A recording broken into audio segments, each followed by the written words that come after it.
नाशिक लोकसभेसाठी मोठ्या नाट्यमय घडामोडीनंतर हेमंत गोडसे यांच्या उमेदवारीची घोषणा झाली आहे. मात्र उमेदवारी जाहीर झाल्यानंतरही अद्याप महायुतीमध्ये नाराजी नाट्य सुरूच आहे. हेमंत गोडसे यांच्या प्रचाराकडे अनेक महायुतीच्या नेत्यांनी पाठ फिरवल्याचं पाहायला मिळतंय. त्यामुळे आता नाराजांची मनधरणी करण्यासाठी स्वतः मुख्यमंत्री एकनाथ शिंदे मैदानात उतरलेले आहेत.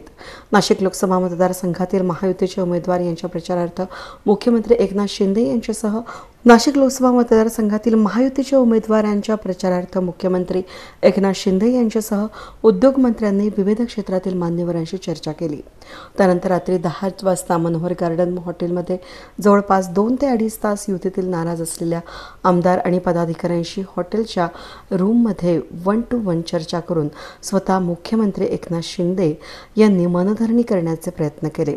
भाजपचे नेते आणि नाशिक लोकसभा निवडणुकीसाठी इच्छुक दिनकर पाटील हे भेटण्यासाठी आले नाहीत असं समजताच शिंदे स्वतः हॉटेलहून रात्री 12:30च्या दरम्यान पाटील यांच्या घरी पोहोचले. मुख्यमंत्री शिंदे यांनी दिनकर पाटील यांच्या निवासस्थानी अर्धा तास बंद दाराआड चर्चा केली. या चर्चेनंतर पाटील यांची नाराजी दूर झाली आहे. मात्र पाटील यांना गोडसेंसाठी मत मागणार का असा प्रश्न विचारला असता त्यांनी महायुतीसाठी मत मागणार असल्याचं सांगितलं. वेद न्यूजसाठी प्रतिनिधी कमलाकर तिवडे, नाशिक.